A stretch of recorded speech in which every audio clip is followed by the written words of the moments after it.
Yo, it's your boy Matrix back again with another crazy episode of customer service, where the customer is not always right. And today, we're here with my man PJ, Dolan's Bar. Okay, this bar has been in the family for 2-3 generations, so you know they got stories going back a few hundred years, baby. But I'm gonna let this brother introduce himself and tell y'all some of the craziest customer service stories he's ever had in his life. You got it. What's up, Matrix? Good to see you again. Pleasure, brother, as usual. So I've been in the food and beverage business my whole life, and yes, it's been generational. 3 generations at this location, but this isn't the only place that I've worked at. I've worked all over. I've done casino work, hotels. I lived in Europe doing it for a while. You name it, all over. Went to school for culinary. And then after I got out, I was like, screw it, I'm going to move to Europe. And I did, had a ball, and then got politely asked to leave by the Garda of Ireland. And that's a whole other story. But customer service is definitely different over there. I mean, big time. It's more of a class system over there, and you wouldn't think it is. You know, it's Western Europe, but it is. And I couldn't put up with that. Can we curse on here? Yes, absolutely. Yeah, I couldn't put up with that shit at all. Like, it was like you would go out to drink at night and you would be with the mayor and the person who does your laundry and you're all the same. But when you go back to work, it was like, don't look at me. You can't talk to me. I'm nowhere in the same league as you. Like, it was fucking strange, man. Really strange. So I did that for a year, came back here, took over the family business, and 10 years into it, I realized that I was too good at drinking and doing drugs.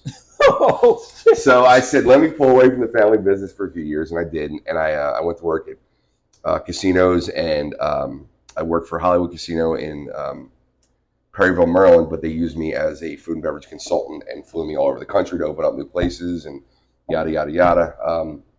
I met some great people doing that, some like real killers in the industry as far as like the best and the best. Did that, and then I worked for Margaritaville for, I think, 5 years, doing the same type thing. Well, I opened up Atlantic City, and at the time, it was the #1 grossing restaurant in the country at $15 million a year. Ooh. You're talking big numbers, man. We were doing, I think our biggest night ever was $250,000 in revenue. Damn. Yeah, that's a lot of cheeseburgers and margaritas, bro. Yeah, it's crazy. And the shit that went on there was bonkers because it was in a casino. And we like when you take food and beverage, like you talk to anybody in food and beverage and they tell you that they've seen everything. Throw on top of that losing all your money. And it's a whole other world. You got nothing to lose. And comps, so where they think they should be getting stuff for free. So like on a daily basis, it's walkouts, it's people ditching their bills at 2:00 on a Sunday afternoon. The dude was full on stroking it right in the middle of the restaurant. I saw people getting roofied like at noon. Like the stuff that went on in Atlantic City was something that I'll never ever ever forget about. It was absolute bonkers. Oh God, Can we stop? That is crazy. So I mean, like literally, you would see the craziest of things happen down there, and it was thrilling. It was exciting. It was stressful. I loved it. Plus, I mean, you add on that, plus the 70 years of experiences just here in my family, and I can't tell you how many things have happened here.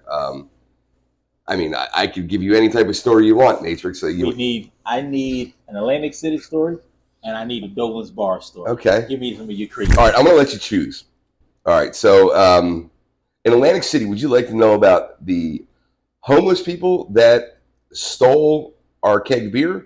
Or would you like to hear about the free tag Hewer watch that I got? And here at Dolan's, would you like to hear about the person who died on my father's watch? Or would you like to hear about the one-legged man fighting the one-armed man? What the No, I told you. I'm bringing it, dude. I am bringing it. Okay, I'll give them all if you want. I need the one-on-one because that's what I'm calling that. The one arm and the one leg. Right. So I was not here for this, and I need the homeless people still in the cage. Okay. So I was not here for the one-armed man fighting the one-legged man. It happened in the late '60s. My father was bartending, and this was an infamous story here. And we had a one-legged man that would come in here. You know, it was an amputee from World War II, I believe. Same thing with the one-arm man, amputee from World War II. And they would come in, and they would start to argue with each other, back and forth. And it would go from like, well, you know, at least I can walk normal, to like, well, at least I can hug my wife. Well, at least I can fuck my wife doggy style. Yes. And it got to the point where they're like, all right, you know, it's go time. It's go time. Started time to show the fade, bro. And they would go out. They went out front, and the one-legged man got his ass beat by the one-arm man because he doesn't have any, equilibrium. Yes, he doesn't have a leg to stand on, dog. He doesn't have a leg to stand on. Oh, yes, yes. I wish they had camera phones back then. Tell me about it. Right. So we all hate the fact that we have surveillance cameras everywhere now, but there are times where we wish we had them. Right. Oh God. Yeah, that would have been super viral. No doubt, bro. It was. I mean, it was one of those stories that just got passed down, and no word of a lie. You can see it happening so easily in a ballroom. Yeah, absolutely. You know what I mean? Absolutely. Yeah. So there's that. What was the other story? The homeless. All right. So we're gonna get into all these. Screw it. So opening weekend, Margaritaville, Atlantic City. There's Land Shark on the one side of the boardwalk, and on the other side is Margaritaville, and it's owned by the same group, Margaritaville Incorporated. So I was in charge of Margaritaville, right, as far as their bar management system goes. I'm working with Land Shark, but we would buy our beer together. Land Shark was out on the beach, built on stilts. Okay, so day 2 of us being open, and I'm talking, we're doing numbers, bro. We're doing like probably 2,000-3,000 heads coming through there a day. The bartender goes in and is like, draft system's not working, right? So then I go and I look at the gases. And I come over to help out. I go to look at the gases and realize that, like, the gases are fine. I don't understand this. Then we look at the kegs. Kegs are all empty. The beer's gone, but the kegs are empty. So we start doing some sleuthing around, and there's no beer coming out when we tap a new keg. And we're like, what the hell's going on here? And we start to follow the line. So, again, Land Shark was built on top of the beach. Underneath the boardwalk is a very big homeless contingency in Atlantic City. That's their unhoused, as we now call them, right? Not in the food and beverage world. We call them fucking homeless. That's their efficiency. Yeah, exactly. You're in their house. Right. So, we start following the lines, and we realized as we're following it down, we start seeing bodies. Not I mean like dead bodies. I mean passed out, drunk bodies. They had a party. They cut the lines and were filling up like milk jugs, Gatorade bottles, whatever they could, and drank all the beer out of the kegs overnight. Oh God! And there were heads all over the beach underneath of Land Shark and underneath the boardwalk between Margaritaville and Damn. Yeah. It was wild, man. Wild. They had a keg party, a free keg party. And the general manager of the whole property at Resorts came down, and he's like, I got to call the cops. The cops just showed up. He's like, you expect us to arrest 15 people that are passed out on the beach? He's like, let them sleep it off. Yeah. He's like, what you need to do is put a case around your lines. Right, yeah. And that's exactly what we did. Really, like, what do you do? Like, you want us to pick all of them up and put them in a wagon? No. Let them sleep it off. They don't want to deal with all that. Up in the car and put them inside. Yeah. Shame on us for having exposed lines underneath the restaurant, right? Yeah. Can you imagine that night? Oh, God, that must have been awesome. It was probably like Christmas for them, right? I would say that was a hell of a night for them. Ding, ding, ding, like, let's go. They were telling other homeless people, what? Man, this one weekend you got to come over here. Yeah, no doubt, dude. I mean, it just must have been an amazing time, man. Awesome. I'm sad I missed it.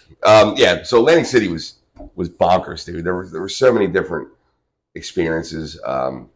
So, and there's a big thing in the casino world. You're not allowed to touch people.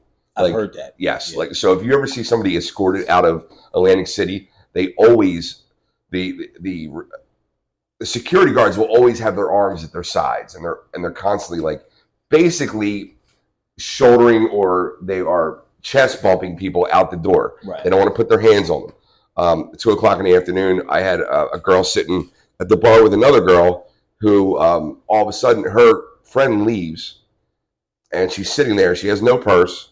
And you can tell she's not right. And she was fine. They were there for probably about an hour. And she just starts stammering and mumbling, and you could tell something was wrong. And we put two and two together and like, oh, she's been drugged.